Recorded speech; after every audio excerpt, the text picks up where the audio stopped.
చేసుకొని నాదైనటువంటి శైలిలో ముందుకెళ్తూ ఉన్నాను. నాకు సహకరిస్తూ ఉన్నటువంటి ఉపాధ్యాయులందరికీ నేను చాలా రుణపడి ఉన్నాను. ఇకపోతే నేను డిగ్రీ చదివేటప్పుడు మాకు సంగీతం మేడం ఉండేవాళ్ళు. ఆ మేడం గారు ఇప్పుడు చనిపోయారు.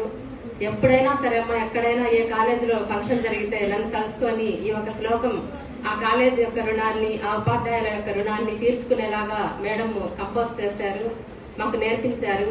నేను ఒక ముస్లిం అయినప్పటికీ నువ్వు చాలా చక్కగా మాట్లాడుతున్నావమ్మా అనే ఉద్దేశంతో ఆ బ్యాచ్లో అప్పట్లో నన్ను తీసుకోవడం జరిగింది జానకి మేడం గారు. ఆ మేడం గారిని తలుచుకుంటూ మీ అందరి పాదాలకు నమస్కరిస్తూ నేను ఈ ఒక చిన్న శ్లోకాన్ని పాడుతున్నానండి.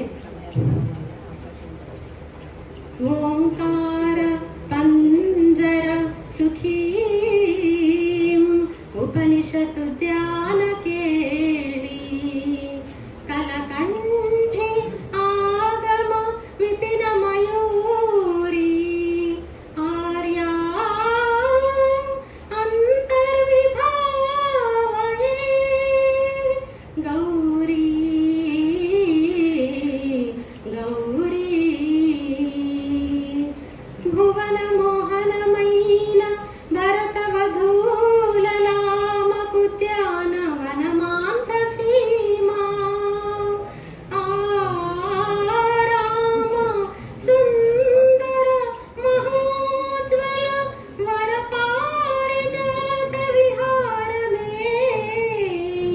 సింహపురము ఆమనోగ్న లతాంత పరిమళ కాంతిరేఖయే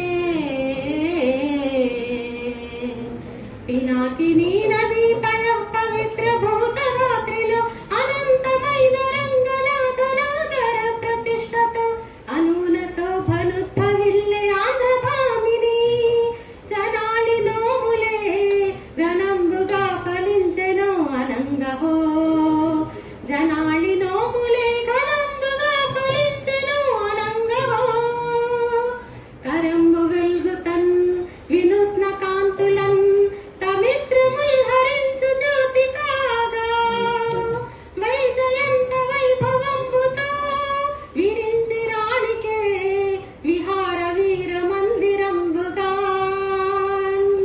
ఇలం జయ ధ్వజ ప్రదీప్